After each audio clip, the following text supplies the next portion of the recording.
Bukti terbesar yang menunjukkan bahwa kita benar-benar cinta dan sayang kepada keluarga kita adalah kita menjaga mereka dari api neraka. Karena penderitaan di api neraka adalah penderitaan yang sangat pedih, melebihi semua musibah, melebihi semua rasa sakit, melebihi semua penderitaan apapun di dunia ini. Perhatikanlah firman Allah Subhanahu wa taala, "Ya ayyuhalladzina amanu qu anfusakum wa ahlikum nara." Wahai orang-orang yang beriman, jagalah dirimu dan keluargamu dari api neraka. Sahabat yang mulia Ali bin Abi Thalib radhiyallahu anhu menjelaskan, maksud menjaga keluargamu dari api neraka adalah allimuhum addibuhum. Ajarkan kepada mereka ilmu agama. Lakukan amar ma'ruf nahi mungkar kepada mereka. Perintahkan kepada mereka melakukan apa yang Allah perintahkan. Larang mereka untuk melakukan apa yang Allah larang. Dan berikan hukuman-hukuman yang ringan apabila mereka melanggar ajaran agama. Itu maksudnya menjaga keluarga kita dari api neraka. Ini bukti terbesar kalau kita memang sayang kepada keluarga kita, melebihi tatkala kita memberikan kepada mereka kebutuhan hidup mereka, sandang, pangan, dan papan mereka. Menjaga mereka dari api neraka, itulah kewajiban kita yang Allah bebankan di pundak kita, para ayah, para suami. Betul, memberi makan kepada anak dan istri kita, itu juga tanggung jawab kita. Menjaga kesehatan mereka, itu juga tanggung jawab kita. Tapi ingat, ada yang lebih wajib, yaitu memberikan pendidikan ilmu agama kepada mereka. Karena dengan itulah hidup mereka terbimbing di dunia ini, sehingga mereka meraih ridha Allah dan selamat dari azab Allah.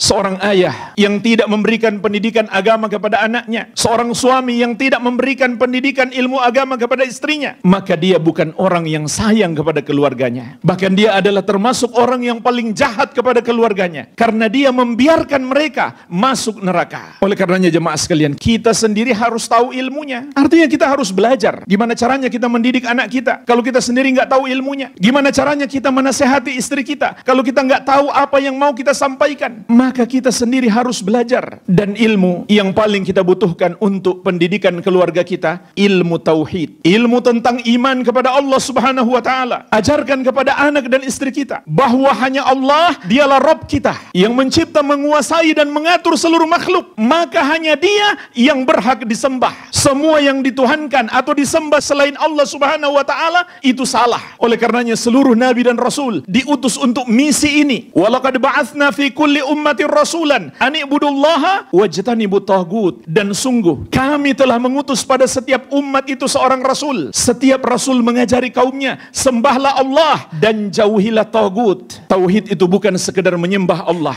tapi juga menjauhi taghut. Taghut itu artinya yang disembah atau yang dituhankan selain Allah Subhanahu wa taala. Menuhankan atau menyembah kepada selain Allah, itulah yang disebut dengan dosa syirik, dosa terbesar. Tanamkan kepada anak dan istri kita, dosa syirik itu dosa yang paling berbahaya. Lihatlah jemaah sekalian, bagaimana Allah memuliakan seorang Luqman, padahal beliau bukan seorang nabi dan rasul, bukan pula sahabat Nabi Muhammad SAW, tapi namanya begitu harum sampai dijadikan satu nama surat khusus dalam Al-Quran, karena beliau memiliki mutiara-mutiara nasihat yang sangat indah untuk anaknya. Dan dari banyaknya nasihat beliau yang nomor satu adalah, ya bunayya la tusyrik billah inna syirka la zulmun azim. Wahai anakku, jangan engkau persekutukan Allah, jangan engkau sembah selain Allah, jangan engkau tuhankan selain Allah, jangan engkau duakan Allah, karena sesungguhnya dosa syirik itu adalah kezaliman yang sangat besar. Artinya itulah dosa terbesar yang paling Allah murkai. Dan tauhid jemaah sekalian, itulah jaminan keselamatan bagi keluarga kita agar masuk surga. Sebagaimana Rasulullah SAW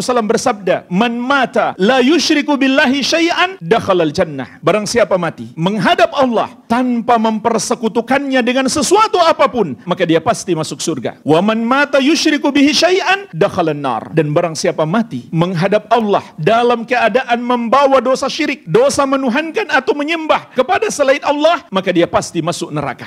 Al-Amwa, menemani ibadahmu juga hijrahmu.